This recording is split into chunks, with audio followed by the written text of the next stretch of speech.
Hello, everybody, and welcome to the show. This is the Fight Insight Podcast. I'm Timmy B, the host, along with my friend, co-host, UFC veteran, all-around badass Brian Bam Bam Barberina. Woo! Happy to be here again. Timmy B, let's go. Hit it. Ladies and gentlemen, this is the Fight Insight Podcast. Bam Bam, when we last had this guest on the podcast 3 years ago, it was like such an honor of mine to meet her. It was so cool. And then she went on to have one of the best performances of her life when she beat Miesha Tate, and it was incredible. Look, I take all the credit for that win, Bam Bam.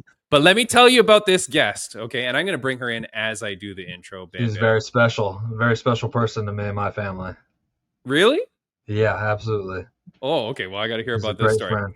Look, this guest right here that you see, she is the former Alaska FC featherweight champion, the former ACF featherweight champion, the inaugural Invicta FC bantamweight champion, a one-time UFC Fight of the Night bonus winner, the UFC flyweight title challenger, and a former one-time Fight Insight podcast guest. She next fights her final fight of her UFC contract, Bam Bam, at UFC Lewis versus Teixeira this Saturday, July 12th. She's cutting weight right now. She's eating some salmon. This makes her 15th UFC fight and 11 years with the promotion. This is Lucky Lauren Murphy. Welcome back, Lauren. Yes. Thank you. Thank you. That was quite the introduction. I like that. Thank Man. you. You have High so many accolades. So many accolades. Yes. I had to start scrolling with all the accolades. Look, welcome back. I'm so happy to have you back. It's been 3 years since we last talked. That's crazy. I know it's been so long since I fought, and like, yeah, I really wasn't sure if I was going to come back, but things just seemed to line up, and I had such a hard loss when I fought Andrade. It was like I really didn't want to leave on that note, and so I decided to do one more fight. I do have 2 fights left on my contract, so this will fulfill one of them.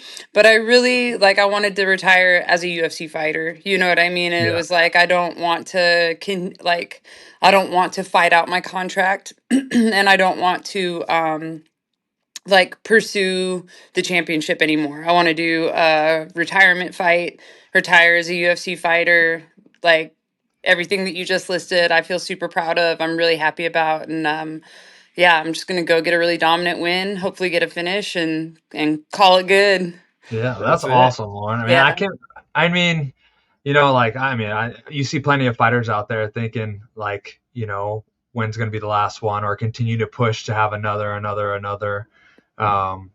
Did it really take some time to sit back and kind of think about, really putting down the gloves and having this final fight? No, after I lost to Jessica Andrade, I was like, fuck it, I'm not gonna fight again like that. I mean, that was like a nightmare. That was like living in a nightmare when I lost to her. And so at first I was like, no, I don't want to fight like after I'm 40. Like I'm not trying to be the old lady fucking division. Like I didn't want to be like a spokesperson for the elderly in the UFC, Yeah. but I started training, and I mean, I've always been training and Yeah. staying in the gym and stuff. And I just really didn't want to leave on that note. I felt like it was like, man, I'd kind of be like tucking my tail between my legs and like running away. And I was like, I don't want it to feel like that for me. Like, oh yeah, I suffered a hard loss and I quit. It was like, I really feel like a lot of grit and perseverance has kind of defined my career. So I'd like to be able to pick myself up one more time, dust myself off, learn from my mistakes, come back better, put on a good performance, and then leave like that. Yeah, absolutely. Absolutely. Yeah. That's crazy. But my apologies. I thought this was the last fight on your UFC contract. And so I thought this was all kind of like culminating like that. How did people then know that this was your retirement fight? Did you announce that? Yeah. I was like, okay. We told the matchmakers I do want to do one more. It'll be my last one, but yeah, I just kind of announced it like that's what I want to do. I want to do one more fight. It's going to be my last one, and because it's like y'all said, so most fighters don't get to pick when their last fight is. Yeah.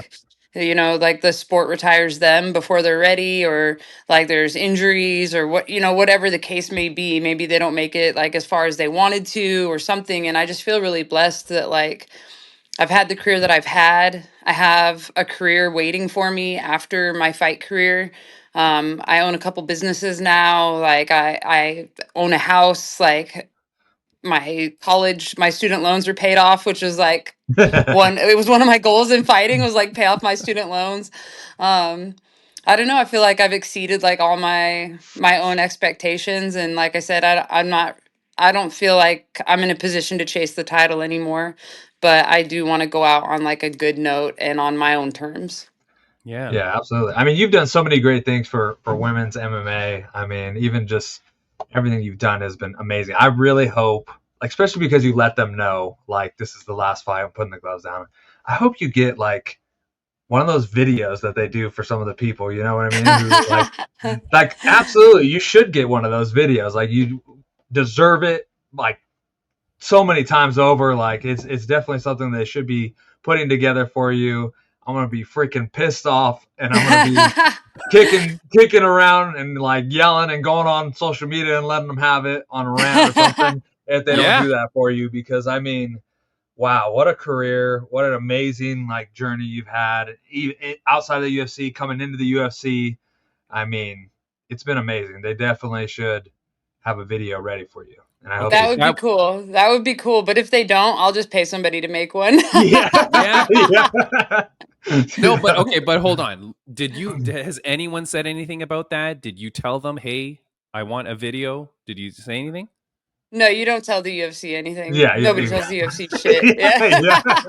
So I'm the fourth fight on the card. So honestly, I don't think they've put anything together, but I am getting like my USADA jacket or whatever. I've been tested 50 times. Oh, awesome. I've been clean my whole career.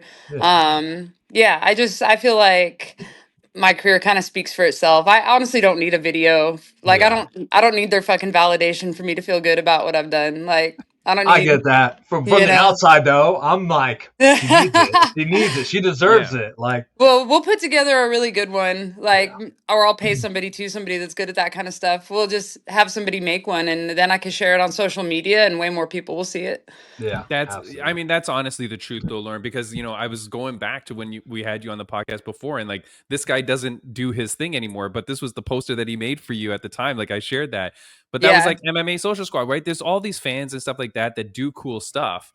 So look, if you're a content creator out there, make some Lucky Lauren Murphy retirement videos, right? And put some stuff. Let's go. Maybe they're waiting. Maybe they're waiting for this big win so that they can add that to the stuff. Yeah, you know add one more TKO to the highlight reel. Let's do it. Yeah. There you go. Look, you know, it's going to be big because, you know, do you feel like you're going to be emotional? Do you feel like you're going to tear up? Like what kind of person are you behind the scenes that would be?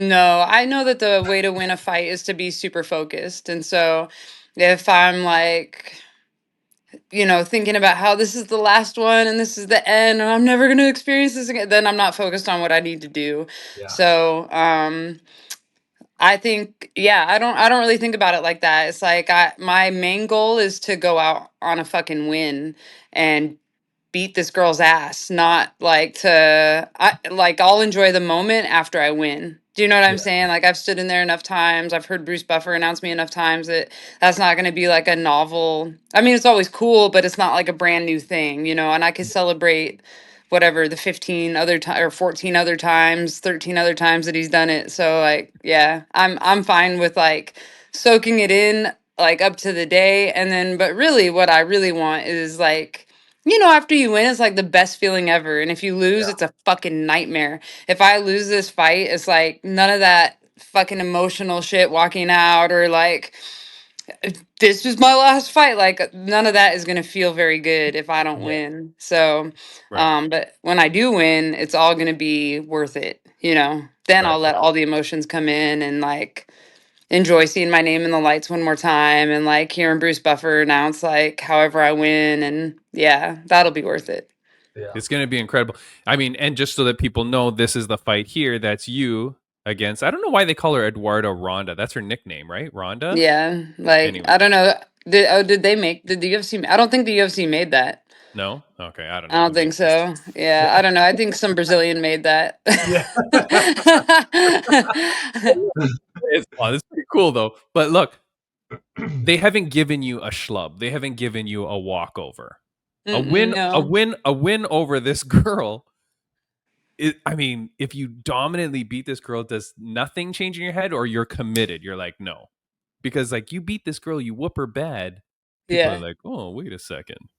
Yeah, no, like I said, like I'm straight. Like I have a whole Good, life good. waiting for me that I literally put on hold just to come do this fight. So I'm a business owner in Houston. I love that business. I own a Deep End Fitness out there, and I Yeah. absolutely love what I do. We own a Henzo Gracie also, and I love being part of that. I miss my family. I miss my dogs. Like I miss Houston. I do all my training camps in Denver, and I love Denver, and I love training. I love being around those people, but I fucking miss home, and I can't wait to just go home and put on 15 pounds and smoke some weed and like lay around with my dogs and watch some movies and shit. You know what I'm saying? Yeah. Like, I think in honor of Lucky Lauren's retirement fight, Bam Bam, I'm gonna go put on 15 pounds and smoke some weed. So dude, let's all put on 15 pounds being and smoke. skinny's overrated, dude. Like, I Yeah. don't love it. It's Tell like me I'm in about good it. shape. Yeah, dude, I'm in good shape, but like, I could care less. Everybody I know is on a fucking diet trying to like lose 10, and I'm like, Yeah. why? Big butts are in right now. Yeah. Yeah, yeah. I That's what know. My butt's coming back, baby. No. Let's go, baby.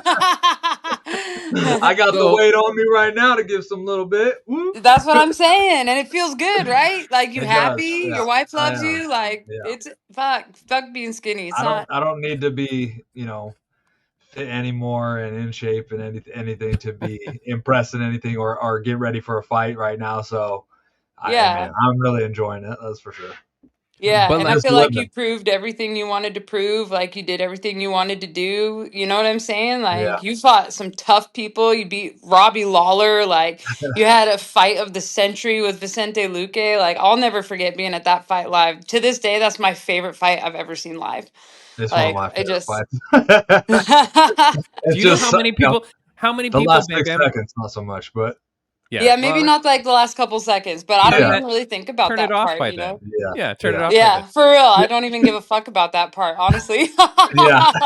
But it's so funny, Lauren, how many people we have on the podcast, and then they see Bam Bam on the screen, and they're like, "Dude, the Luque fight!" Like so many people have said it, Bam Bam. Like that fight really like stands out to so many people in their memories as like as a thing. Yeah. But Lauren, I will say that oftentimes I be a guest on other podcasts and stuff, and they talk to me about MMA. Like I go on like non-MMA podcasts, right, to shill my podcast, Yeah.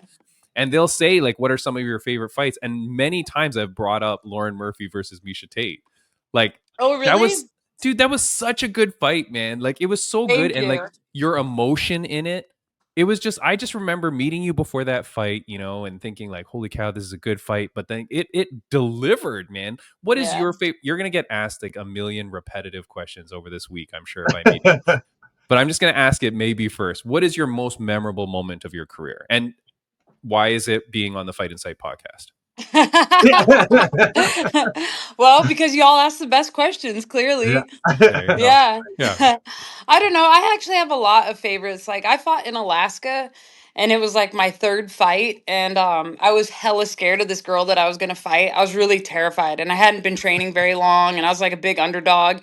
And I think that might be the bravest I ever was like when I fought her because I was so scared and I beat her ass bad and I TKO'd Yeah. her and it was amazing. It was like the best feel. It was like something out of a movie. And then same thing when I fought Andrea Lee. Like I was terrified to fight and just not to even to fight, but I was like, wow, this girl could hurt me. Like she hits hard, she kicks hard, like she could finish me. Um, and I just remember like I mean, I was brave. I got to be brave and I wore my whole heart on my sleeve and like had an absolute war with her that I was just so proud of. I was so proud that I like didn't quit and I hung in with her and like we were both contending for like a position in the top 5 at the time and so it was just a big moment, you know. It was really cool. I'll never forget fighting Valentina. Like I don't love that way that fight went. This is probably how maybe you feel about the Luque fight, but I'm like proud that I got to fight her. And I think I learned more from fighting Valentina. Like she taught me more about fighting in those 20 minutes than I think anybody ever has in my whole career. Like she was so focused and um yeah, there's no other word for it. She just had this laser like focus that was amazing. And she taught me how to do that. If I hadn't fought her, I never would have beat Misha.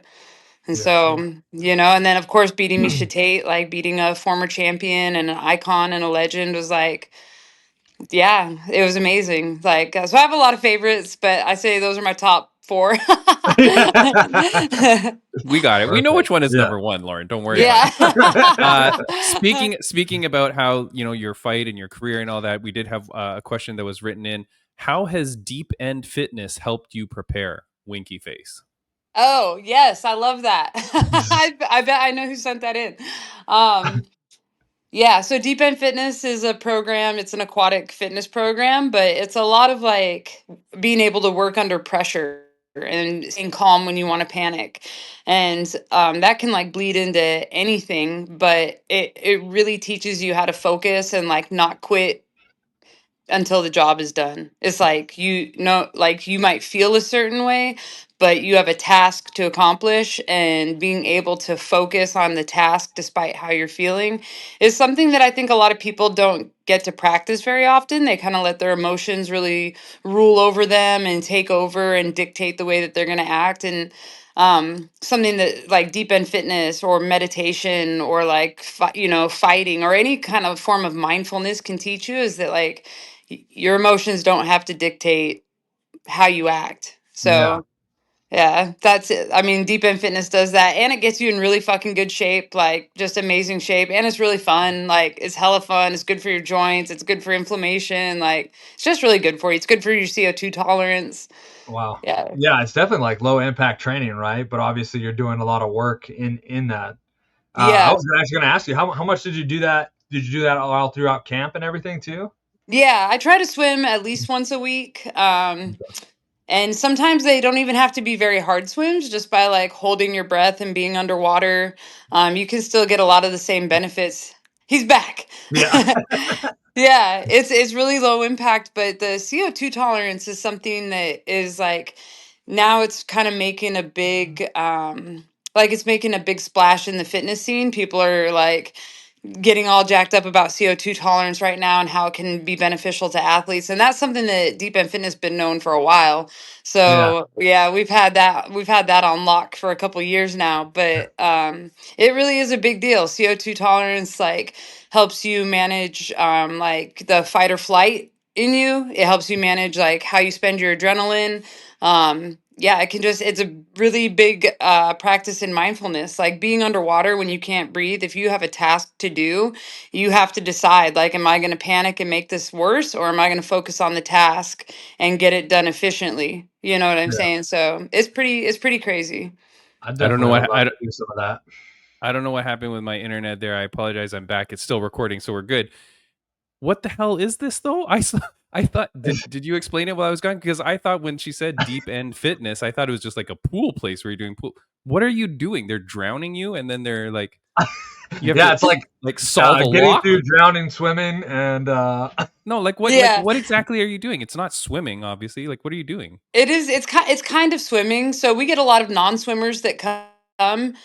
We get people that are afraid of the water. We get triathletes that can swim, but maybe their like swim times aren't very good. We get guys that are going into the military and they want to do like a special ops pipeline, but they need to improve their like swim qualifications. Hold on, let me answer this text real quick. okay. But wait, do you understand what she's doing? Yeah. I And I so follow it already, so I yeah, follow. I think there's one in Nashville. Like I think there's one in Oh, Nashville. Where are you living now, B? I'm in North Carolina. Oh, you're in North Carolina. Oh, Yeah. I don't know if there is one out there yet, but so basically we do an introduction with everybody where we see where they're at, and then we help them learn like the bare basics. How do you hold your breath underwater, which a lot of people surprisingly can't do. How to like exhale underwater, which a lot of people, just the breath control, people struggle with. We teach them how to float. We talk about how to tread. We teach them how to swim underwater, hold their breath, look where they're going, be efficient underwater so that they don't spend a lot of energy. And those can be like, those are cool fitness skills, but they're actually like life saving skills, like Yeah. just learning how to float and how to tread water can literally save your life. And I say this like Houston or at least Central Texas, like just had a huge flood that killed over 100 people. crazy. The body count is still rising. And it's not to say that like Deep End Fitness would have like saved their lives, but there is an element of being comfortable in water where you're not going to panic should something happen, like a flash flood or you fall in, or like maybe you're on the outskirts, maybe you just at the beach with your kids, you can't get in the water with them because you're afraid to swim. Like it can actually be a really life limiting thing if you're not comfortable in water. So so we get people comfortable in the water first, and then we start doing really cool shit with them. We'll have them like carry weights underwater, which is a lot of fun. It's like working out on the moon. You're like weightless. You get to go do cool stuff. We'll have them like play games underwater, like rock, paper, scissors or tic tac toe. We have like blocks that they can build with, and so we'll give them certain shapes to build underwater. And that's the task portion of it. So you get a task to do, and then you have to stay focused on that task. And you go into a fight or flight state when you're underwater. Your brain knows that you're in a space where you can't breathe, and so alarm bells start going off really quickly. And you kind of learn how to override those, relax into the panic, like feel what you're feeling, know that thoughts are just thoughts and that you can still accomplish whatever task you're putting your mind to. So it's really interesting the way that it works. And in that process, you get in really good shape. You meet really cool people. You have a lot of fun. It's super low impact on your joints. So we get a lot of like injured people that come in and they can't run or they can't like lift, and so they'll come and swim with us instead. And like it's just really cool. I love it. That's crazy. That's awesome. That sounds Yeah. absolutely incredible. Are you an owner of this business, or you just go there? I own all the ones in Houston. Wow. Oh, That's so Yeah. okay. Well, now I'm gonna send you my bill for cutting that promo then. awesome. Yeah. But that's honestly that's so cool though, it's Lauren. a nationwide program. So the ones that open up other places and stuff, do you have like do you like help them get started or anything like that, or is it completely separate? If they ask, like I'll Okay. give them advice, but like they're completely separate. They're owned by different people. And then like we do collaborate a lot though. It's a cool company because we all get to like look at each other's stuff and like if there's one, I think there is one in Nashville somewhere, and maybe I'll write to them and be like, "Hey, that's a cool game that you guys played. Can you like tell me more about it?" Or like Yeah. I'll see them doing certain activities and it's just a lot of fun. So like How did you get into this? Like, how did you find it? So it started in California, and there was like Liz Carmouche was doing it, and Alima Leigh McFarlane, and I followed both of them, and I saw what they were doing, and they both always had really good cardio. I loved watching Alima Leigh fight. Like, she was just a monster at the time. She was like a longtime Bellator champion, and one day she posted doing a 4-minute breath hold, and I was like, I didn't even know that was possible, and she Yeah. put it on like an Instagram thing so that like you could see the time and everything. And I was like, that is fucking crazy. And so yeah, sorry, I don't know, I hope I could swear. I was like, that is crazy. But I was like, I wish we had that. Like I was living in Arizona at the time, and I was like, man, I wish we had something like that in Phoenix. Like it looks like such a I love to swim in my camps, and I know it gets you in good shape, but what she was doing was like a whole other level. And so after I lost to Jessica, I went back to Houston, and I was like, I called them up and I was like, hey, how do I start this in Houston? Like, how can I bring it out here? And they were like, yeah, like let us give you the blueprint. And so it came together really quickly. And now I have a partner who owns 50% of the company, and he's like a former recon Marine. He taught at the dive school for like 11 years. So he really works with like the military hopefuls, and he came in with so many good ideas and like a whole new perspective. So I love working with athletes and beginners. That's like my shit, is working with the athletes and beginners. And then he loves working with athletes in the military. And so I mean, he's good with beginners too. Like but like just we have our specialties, and he's been such a compliment to like everything that I'm not good at, he could pick up, and then areas that I'm really good in, like I can help him with. So it's just been it all kind of came together like this, honestly. Yeah. That's crazy. Okay, hold on. Awesome. I'm on your Instagram and trying to find, but you follow like 1,000 Deep End Fitness. Which one are you? No, For you Deep just look End at her Fitness profile. HTX. No, but I'm saying, but she follows a bunch of them. Oh, you're the HTX one. Yeah, Yeah, it yeah. says All right, owner on her nice. profile. I Yeah, skipped that's that right. part. Yeah. Look, all right. Here's a question for you, Lucky Lauren Murphy. How many times did Timmy B fail tadpoles as a child? I don't even know what tadpoles is. Who's Timmy B? I am. For fuck's sakes, get off the street. He's Timmy Me. B. How Oh, many? you're Timmy B. How Oh, many times did I fail tadpoles? Tadpoles is like the beginner, like the most basic swimming class, you know, as I'm a gonna kid. say 4. Holy crap, you're right. I failed 4 times. Nice. And That's a good my guess. parents had to pull me out because they were so embarrassed, and they sent me to private lessons because I was so Oh, bad at really? swimming. Oh, I'm a terrible swimmer. Oh, Terrible, well, terrible, see, the terrible. good thing about deep end fitness is it's not really swimming. Yeah. It's like fear of water, though. Like if you Are you you feel afraid of the water? tadpoles, not now. It's not that bad, but it's Not that like, I'm bad. not a good swimmer. Your We leg We is get a back. lot fast of people foot. that are, we get a ton of people that come in and they're like, I'm afraid of the Just water. Like, yeah, I don't love swimming. Please help me, you know? And yeah, they understand it's like a safety issue. And so, right. like, those people actually love it because they can come in and it's not really swimming. Like, it's really not. It's, you could do so much cool shit underwater and you're weightless and you feel good. And then it's like you start to just see little improvements everywhere that maybe you never would have thought, That's like, awesome. were even a thing. You know, it's like I didn't even know that walking with weights underwater was going to be so much fun. But it's Right. like we started doing flips with them and jumping off ledges with them and like landing in cool ways.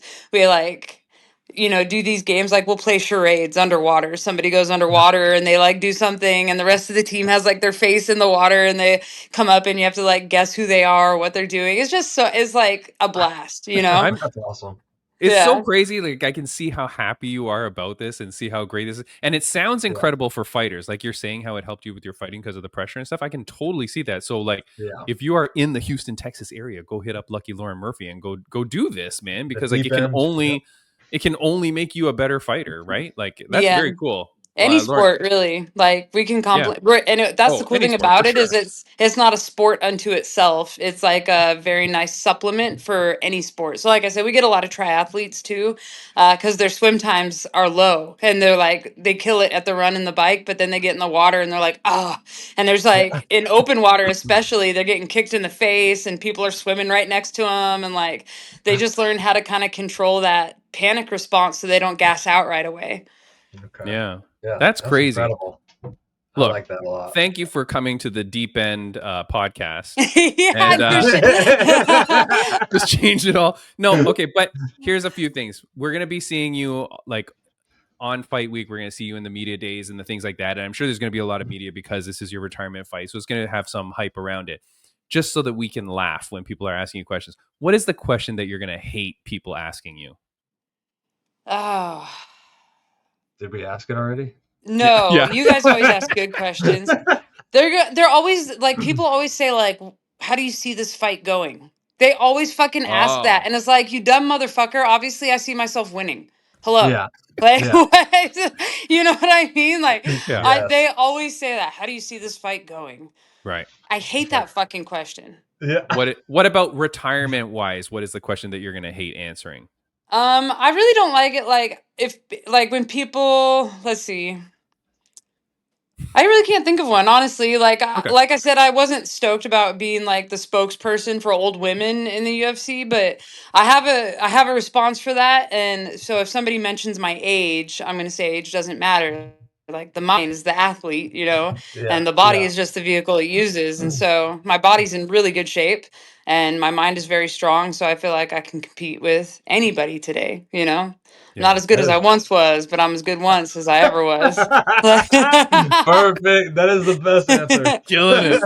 I mean, look, honestly though, you are looking super jacked. Like this is Monday this is Tuesday when we're recording it, but I mean, you're looking like ripped right now. Yeah. So No, looking I very am. good, feeling healthy, and I'm happy for you.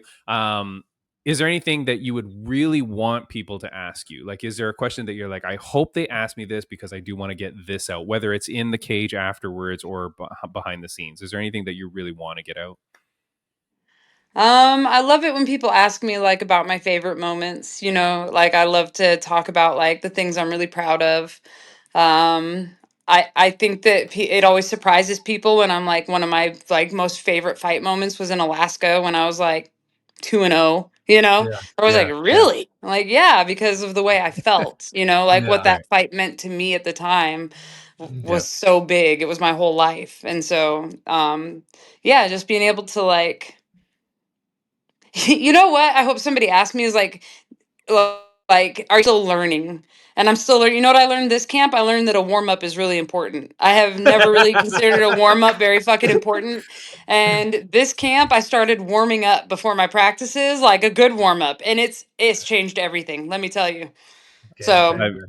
A don't know little why I bit, wasn't doing that the whole time, but like a little bit late for a 15 fight Yeah. UFC veteran to be learning that, but yeah, I guess Hey, we all learn never things too at a late. different pace. Yeah. Yeah. Yeah. Bam Bam, I know that you love Lauren. You were saying before she got Yes. on, like how important she was. Is there anything that you want to say Yeah. to her before we let her go? Nothing. I love you, Lauren. I And love you too, B. really, I'm it's so true. glad that like our paths crossed, Yeah. I Like mean, you guys are like family. You, Joe, everything. Like you guys are you guys are family to us, and we really love you guys. And you're always been an inspiration. Always love cheering you on and following you and everything too. And so happy for you guys and everything you're doing in your lives right now. And man, it's just great. And I'm glad. Thank you for coming on. Really appreciate it. dude, likewise. We feel the same way about you, Diana, Tevia, the boys. Yeah. Like, yeah, you're always gonna be like welcome in our home and in our hearts. So we've been planning a vacation for like 10 years with the Barbarinas. We have yet to do it, but like I Yeah. think Yeah. this is the time. There you I go. think this is the time. It's all coming around. Lauren, I do Sure. want to ask you one final question before I let you go.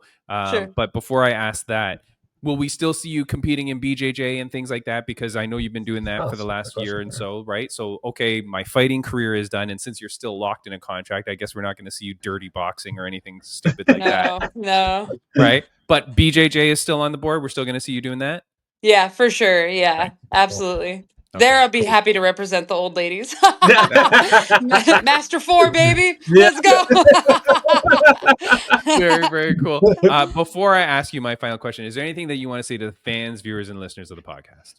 I just hope that y'all remember me for having like a lot of grit, a big heart, and for, persevering. Like I failed plenty of times on a big stage, but I like to think I always picked myself up and dusted myself off and came back stronger. And I just feel like that's really what fighting's all about. And so I hope that's what people remember me for.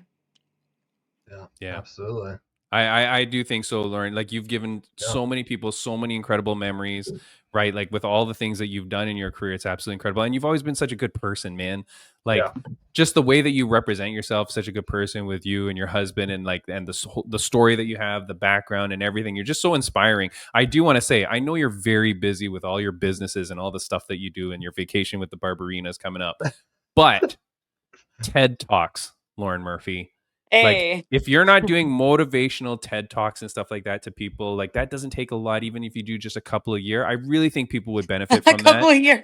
That's ambitious. I don't even know what I would say. Like I'd be like, "Hey, kids, do drugs and fuck your life up, and then fight to get it all back together." Like I don't know. I don't Good even know how that message. would go. Good message. I don't know. The parents may not pay for that ticket, but but come on. But honestly, you have such an inspiring story from where you come from and everything you've done and everything you've achieved, and now where you are, and just so how happy you are.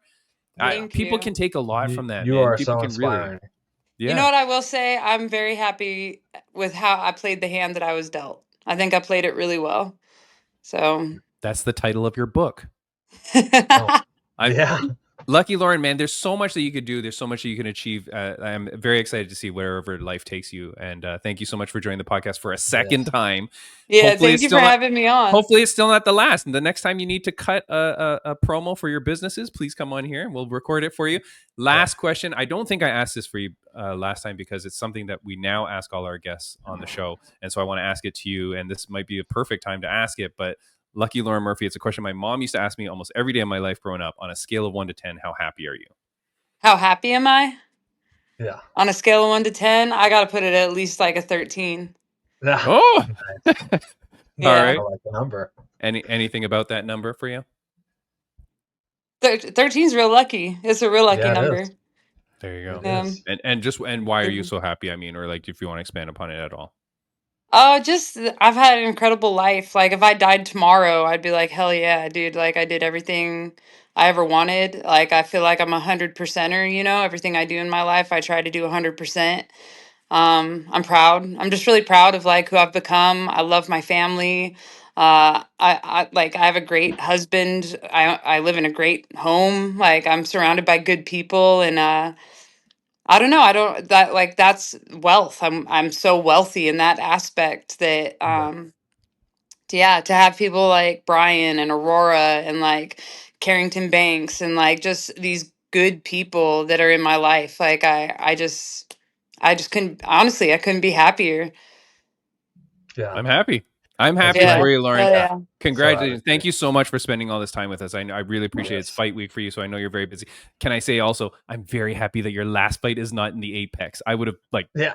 lost Oh my my mind. gosh. And Bruce Buffer's announcing, which I'm Oh, so pumped awesome. about. Yeah. Nice. Good. Good. So I'm very happy for you that you get the most fantastic send off possible. So Yeah. go make it happen on Saturday. We'll be watching. We'll be cheering Absolutely. you on, of course, Lauren. yes, Absolutely. Thank you sir. so Will be. much. Thanks, Thank you Lauren. guys. All right. See you later. Bye-bye. See ya. Bye. All right, Bam Bam. That is lucky Lauren Murphy. Look, I'm so happy to have Yes. her back for the second time. And I'm happy that you were here, man. Yeah, she's Can- the best. She's the best. I love to talk to Lauren. It's great to catch up with her. How She's, I often mean, do you talk with her normally? off and on all the time. You know, Oh, we're really? constantly, we're constantly keeping in touch on Instagram, texting a little bit Nice. here and there. You know, especially like we see things on the story or something like that, we'll reply, and then it kind of, Okay. you know, extends on and everything. But it's every time we talk, it's like we never stopped talking. You know what I mean? Nice. It's like it's one of those relationships. How long had you trained with her? Like when back in the day at the MMA lab, how much did you train with her? I mean, every day, really. No, Like, but like years and years, or like what? How long? oh yeah, it was years. I don't even remember how long I've been at the lab or what is at the lab for, but the whole time I was at the lab, you know, she came and everything. So she's yeah, she's always been close. Like I've been, you know, her husband Joe, he's Right. awesome. Like great human being, great person. He's so cool too. So I train with him too. Also, he trained there. You know, he does a lot of BJJ now. Yeah. And but they were just family friends too. Like my wife, great friends with Lauren. You know, my wife talks to Lauren too, or whatever. We talk with Joe. Oh, nice. So Okay. it's, you know, it's one of those things, one of those relationships where they're just like they're both really good people, and there are people, you know, like Yeah, they just flow together well. I mean, like, I will say, literally everybody we keep meeting that is friends with you, that are through that MMA lab or through your associations with Asheville or what, you know, ATT Asheville or whatever it is, it's always like good people, man. You seem to always surround yourself with good people. We're gonna double that up. And I know that we are now the official Deep End Fitness podcast, but we may also be the official MMA Lab podcast, because next week on the podcast, Bam Bam, it is confirmed, but we are having the man come back, the man who takes his career to the next level, man, in Awesome. Marcus McGee, the Maniac Marcus McGee, as he fights Petr Yan. Heck yeah. Maniac McGee next week. Friends of the podcast update. What do I want to say here? Rageworks Podcast Network. Obviously, go check them out. RageWorksNetwork.com. It's an audio podcast that we're a part of. Sweep the League Network and the Refocus Network. We're part of their network as well. So thank you so much to them. What do we need to say about our friends? Who has accomplished great things? A lot of I'm people. forgetting everything. I know that. Did we say that Chaz Wasserman won his fight? I don't think feel so. like we missed that last week. He Yeah, won yeah. in the co-main event. He got the knockout. I think it was in round 2. Came out unscarred. Yeah. And now he's back to posting all his like modeling photos on Instagram, which attaboy, Chaz. I scroll past very quickly if my wife's around. I'm like, yeah, we're not looking at these Chaz posts, this bastard. We have big fights, man. PFL Africa is this weekend. And of course, last week's guest, Franz Malambo, he's there in South Africa at Cape Town. And of course, in the main event of the Champion Series, which is on that card, we have Johnny Eblin, who's on the podcast as well. Yep. I have to show you something crazy, though, Bam Bam. Watch this. Okay. Hold on. Let me get rid of this banner here because it's going to block it. I'm on Wikipedia looking up PFL Africa. Okay. I don't know if you're going to be able to see it if you're on audio only, but if you look on the left-hand side, on the PFL Africa on Wikipedia, which is normally pretty accurate, it says a Bellator middleweight world championship bout between champion Johnny Eblin and Costello Van Steenis is scheduled. Wow. A Bellator middleweight world championship. Now, this is insane. That's because nobody has said there's a PFL title, but it's freaking, we are Tuesday, Bam Bam. It is Saturday. Yeah. And PFL has still not said. The thing too, though, is like, you can't have him go in there with the Bellator belt like they did with Nurmagomedov. Like, but they don't carry the belt in, right? Yeah. Did they carry it on the walkout? Did they carry it on the walkout? They don't. What do you mean walk out? Walk in? Did he walk in, walk out when he's walking out? Like, they got to give him a belt at the end of it. Yeah, I would assume so. What belt are they going to give him? Bam Bam, on percentage wise, what is the percentage you think that they're going to give him the Bellator title? They're telling him to bring his Bellator title with him so they can hand it back to him. And I don't get it. So what if? Okay. Well, I mean, that's the thing too. Where are they still making? I don't want to put this in the air, but if the other person gets their hand raised, which they will not, but do they hand him his Bellator title that he? No, he's not bringing when Bellator his belt. Dude, they're not making a new Bellator belt. Maybe they have extras left over, and they're like, hey, we still have some of the back. We gotta get rid of these.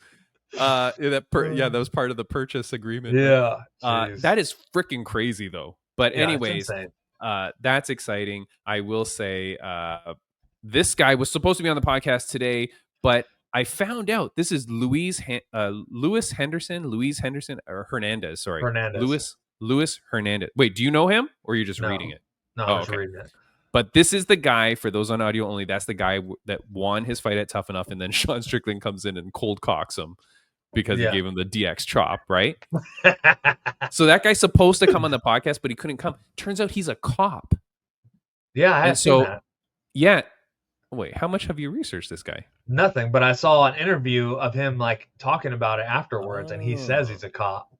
Oh, okay. Yeah, so he's a cop. And he says he likes to, when he's in there, he gets to be free. He gets to be who he wants to be, and have like a little leeway. He's not a cop in there. He's a fighter. Right. So he's like, it just kind of came to me, it was in the moment. He's like, they were kind of talking mess. Yeah. And he's like, it just kind of happened. Yeah, whatever. Who cares? Yeah. But they asked him, like, are you going to file charges? He's like, I'm a cop. He's like, no, I'm not going to. Are you going to call your buddies in Sean Strickland's neighborhood and tell them? Yeah, as soon as they pull out. Parking ticket. Run the lights. Yeah.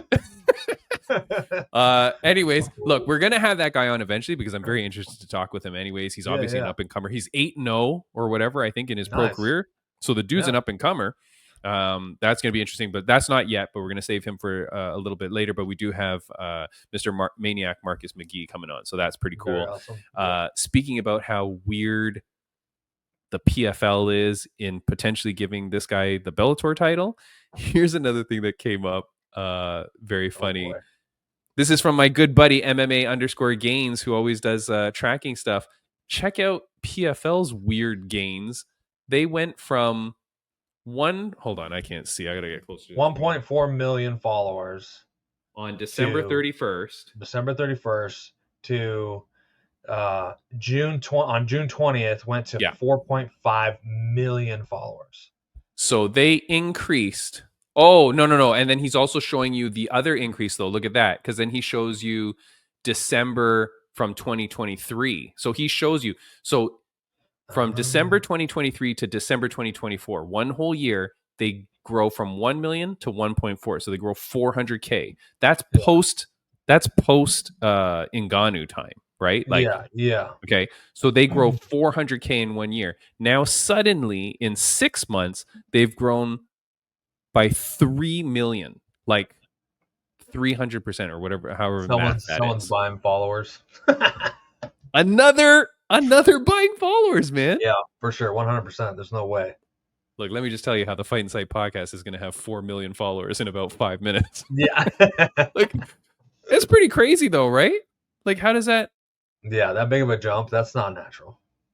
It's weird, man. They I haven't am done anything really big or anything either for it to be jumping that high. no nothing. No, absolutely nothing. Look, what do we want to talk about today? I've got. I want to know what your conspiracy of the week is. Do we not have one? My conspiracy of the week? Yeah. No. I I got don't one think I for you. have Put one. up the sign. Put up the sign. I got one. Okay, hold on. Do. Is my screen getting dark or is that you? No? Uh, I think my computer's dying. Hold on. All right. Bam Bam's conspiracy of the week. Scratch that out. That they will be handing a Bellator belt Stupid. to Eblin after he wins. Yeah. And wrapping a Bellator belt around his waist after he wins. Insane if that happened. Dude, there's no freaking way that happens. Do you know how embarrassing that would be if that happens? That's where they're. They're doing great at that right now. Absolutely crazy That's how my bad that would be. conspiracy. Well, I like it. Let's look at a few things here. Talking about bad promotions, you got one championship. I know I sent this post to you, Bam Bam. Yeah. Holy crap! One championship is really in trouble. Like really in trouble. Yeah. I think the last 2 year-end shows that we've done, I've said ONE FC is going to bomb out this year. Okay, no, bomb out this year. They are so close now, man. I don't get how they're even still going. Dude, it is. I don't understand. And again, I love the fighters there. I love the commentators, the announcers. It's all on the up and up, man. But it's business moves. When you hear the people talking bad about them, you hear the fighters saying bad things, you know that there's something going on wrong with like just their management in general. Yeah. The picture I showed you up on here, like, you know, it's got a bunch of things, people can't read it. They've got $90 million of losses in 2023, 530 million in total losses since inception. Qatar Investment Authority is embarrassed and they've pulled out. The fighters are saying don't sign with ONE. Yeah. Multiple rounds of layoffs from their staff in 2024. Amazon Prime Video bails out. They're not renewing that deal. The U.S. shows on U.S. soil, those all got scrapped or postponed. Shatri, public outbursts, feuds with other fighters, promoters, right? Like every time I look, there's some other Asian promoter like calling them out. Their esports mobile game was a bust. The company's burning cash, blah, blah, blah. I mean, it's just bad across the board. And like, you can't afford, like, this is why, like, we look at like our local promotions or we look at Octagon MMA, man, strengthen your base, strengthen your core. There's a lot of fighters coming out that are going to be coming off ONE, some opportunities to get into like Octagon and all these other promotions. Sure. I saw UFC just signed one of their heavyweights that left. I don't know. Yeah, I saw that. Bruschetta. I don't know, something like that. Bruschetta, yeah, whatever. Delicious. Yeah. But yeah, I know what you're talking about. Yeah. So I mean, there's going to be a lot of free agent, but honestly, it's like, you know, we don't want to talk bad about it. We don't want to, you know, say negative things about it. We want these organizations to succeed. We want PFL to succeed. Yep. You know, we want them to do great. We want the fighters that are under their banner right now to have opportunities and get fights and make money. Yep. You know, it's not that we're just trashing these promotions. No, we want these promotions to do great, but they're also giving reasons for us to be questioning them and saying these things about them because, man, they are doing a sorry job at it right now. And it especially what's going on. I mean, we've been saying this for years. Like you said, end of the year thing is like, one's going under this year. And, you know, somehow they stay afloat. And I mean, if they're able to pull it together and make some real changes and make, you know, things happen and fulfill their debt and everything to the fighters and things like that, great. Like I said, we want them to succeed. We want them to do great. We want fighters to have more opportunities out there. No, it's bad, man. And like I reached out to some guy who's like, I think he's like the former president of K1 or something like that. Okay. And because he was speaking out on it, saying, hey, let's work together or blah blah, or like saying something. And I was like, hey, do you want to come on the podcast? Like, it's crazy how like all the other promoters are like trying to seemingly like trying to help at stages Yeah. as well, but like just things are bombing. And yeah, and for the fighters, because like, and it's not even just for the fighters though. Like I said, like I've had on Mitch Chilson, the commentator from ONE FC, Nara, who sings our theme song. She's the Yeah. announcer. She's there for Friday night fights, and we've even had the translator Frank, who does all the translation. Like he's been on the show. All these people rely on this promotion to run successfully on top of the fighters. Yeah. To be able to have places to do their thing, right? So like it's so important and it's so crazy, man, that like things are going really bad.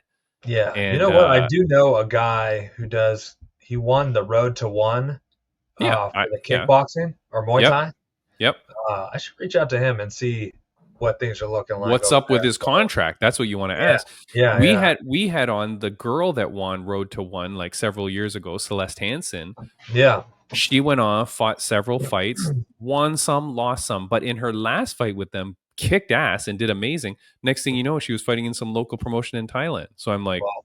has ONE FC just let you go too? Like, we're like, what the hell? Like, you just came off a good win. Like, why would they let you go? Yeah. I don't know, man. The thing is, this kid that I'm talking about, I mean, he's a real star. Like, he's got some star power, is doing great.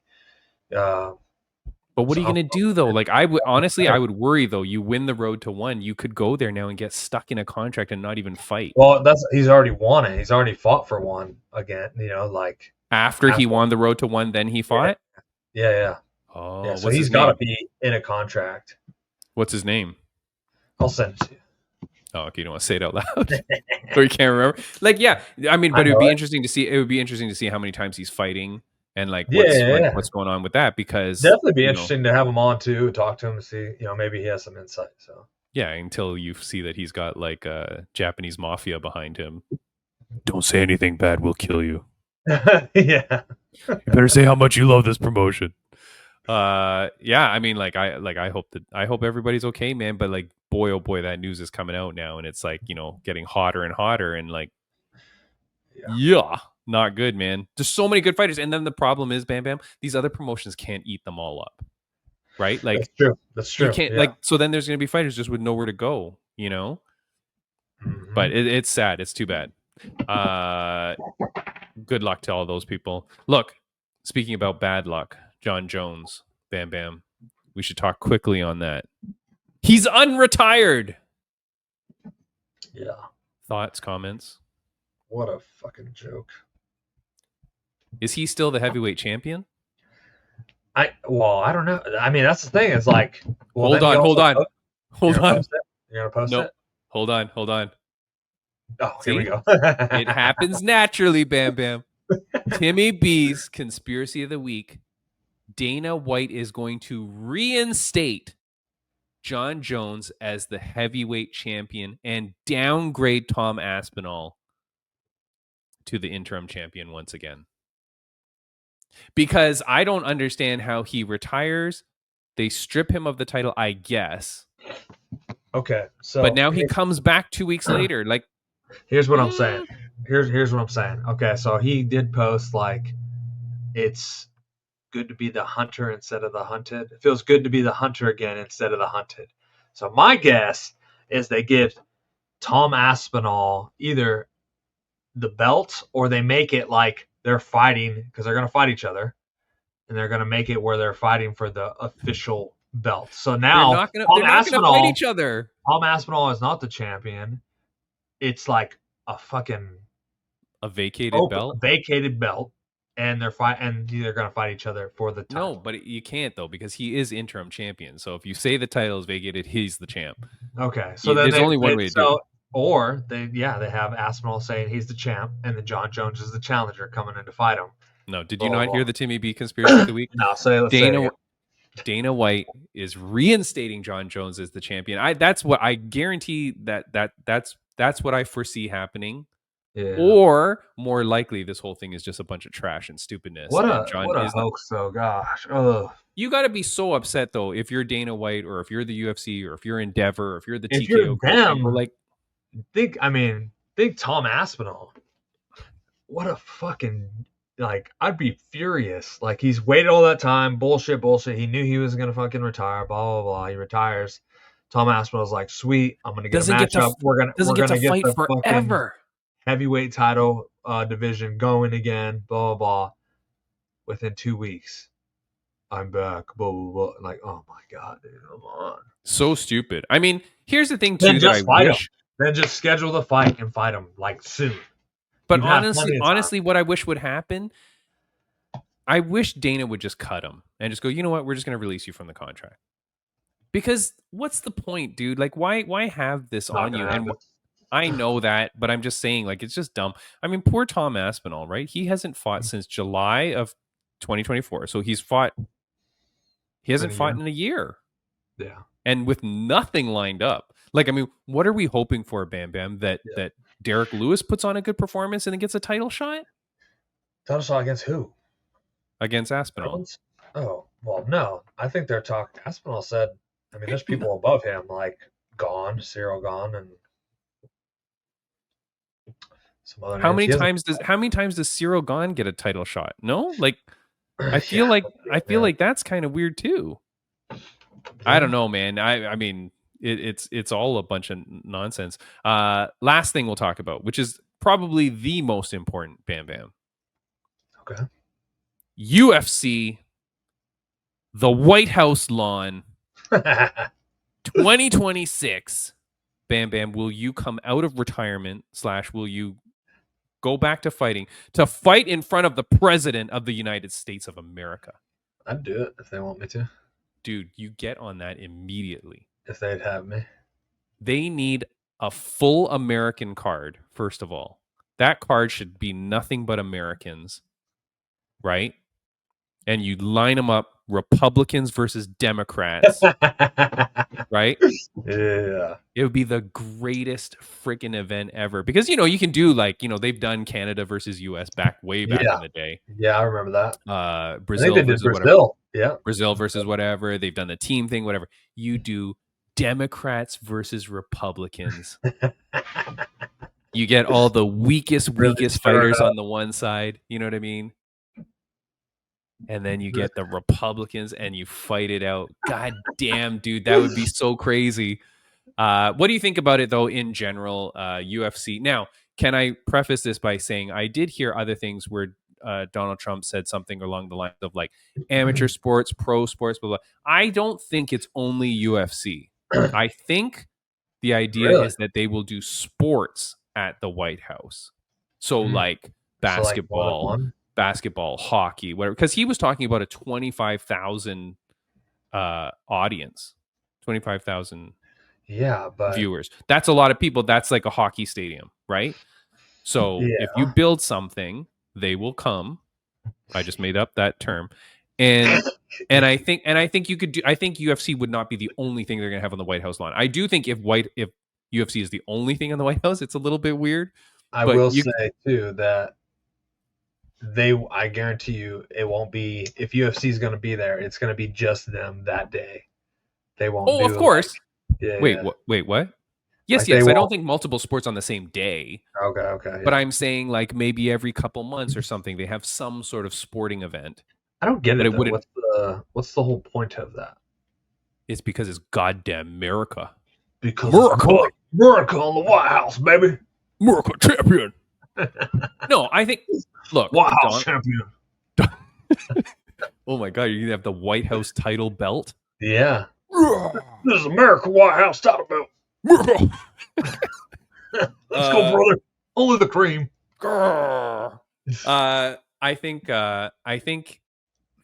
I think it's first of all, Donald Trump has been associated with the UFC since the early days.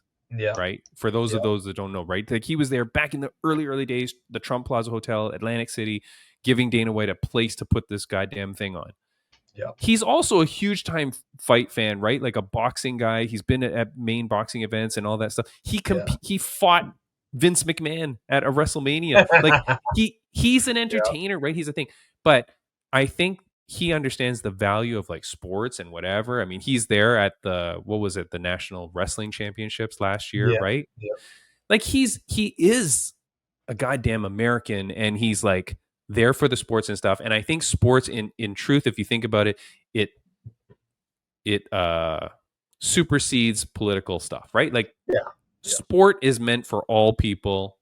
Yeah, no matter what. Yeah. No matter what Right? they believe, what they Yeah, follow. race, whatever. religion, What size, creed, yeah. oath, doesn't matter. Sports is sports, and it's something that can band us all together. Yeah. I do think it's a good idea if you set up things like this to then transcend past his presidency, like to the next president, which will also be Republican, and then the next one probably Republican. But maybe down the road, if the Democrats ever win again, they could do it too. And I don't think it has to be. I don't think sports is a political party thing. It's not a partisan issue. It's sports. Do they charge people? I mean, to be there? What do they do? Well, obviously they charge people to be there, right? Yeah, they charge people to come in, be there. Yeah. Does that money go where? To a charity? To a what? To anything? Great idea, Bam Bam. Yeah. Yeah, sure. Charity. Why not? I like that. Yeah. Yep. Why not? Right? Because it's on charity event. UFC charity event. You could say, I mean, to be fair, you could say profits go to, right? So like, okay, so cover the costs, but then profits go to the charity. Sure, why not? Yeah.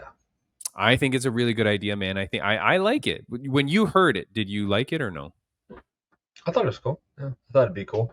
Like if it was a real thing that was going to happen, I thought it'd be cool. I was like, dang, that would be cool to fight that. Dude, it'd be freaking crazy. But definitely America versus America. I don't want to see one single Canadian on the card unless we're the 51st state by then. But I don't want to see one Canadian on the card. I don't want to see Brazilian. I don't want to see Japan. I don't want to see Korea. Nothing. Yeah. Only American fighters, preferably divided by political party standing. But if you can't do that, that's fine. But I think that would be freaking cool, man. I do think it would be really cool. Like, and I think that you can obviously find enough American fighters on the roster or whatever. You can definitely find enough people, and I think it'd be a cool event, man. But okay, so you're not against it? No. I spoke to a guy this morning who seemed very opposed to it. Yeah. But yeah. All right. Look, I like the idea. I think it's good. Yeah. Get if you freaking get on that card, I am walking you to the cage. Like I am in your corner, 100%. All right. Unless they check my passport. That might be a problem. No. You just throw on some jorts, cut off tee. Yeah. All right. I think we're done, man. Look, we talked about everything pretty much. We got Marcus McGee on next week, which we're going to see whether he will fight Mario Bautista or not, because we asked Mario, right? Because I do want to see. I mean, like, look, he said they never talked about it, so I'm curious what goes in your head. Lucky Lauren Murphy this weekend, do not miss it. Franz Malambo, PFL Africa, do not miss it. Johnny Eblin retaining his Bellator championship this weekend, don't miss it. Very excited for all those people. Very, very excited. And Lucky Lauren Murphy, man, could not look better. She's great. Yeah, she looks definitely fit. I've been following that Deep End Fitness that she's been doing, and I mean, it's got to be doing wonders for her conditioning and her mindset for sure. Dude, it is very cool. I will say, you know what? I'll say it next time because now we're way too deep into the podcast. People have turned out. But I went for acupuncture this last weekend. I haven't done it in like forever. And I went to this guy. It was supposed to be like 110 minutes or something, I want to say, right? For $100 Canadian. Okay.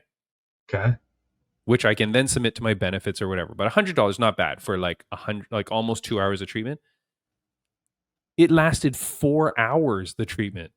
It was like, it was the greatest friggin' thing. If you are in the Markham, Toronto, Richmond Hill area, it was right near York University. If you're hearing this right now and you need a place to go, dude, hit me up. The guy did acupuncture all on my front.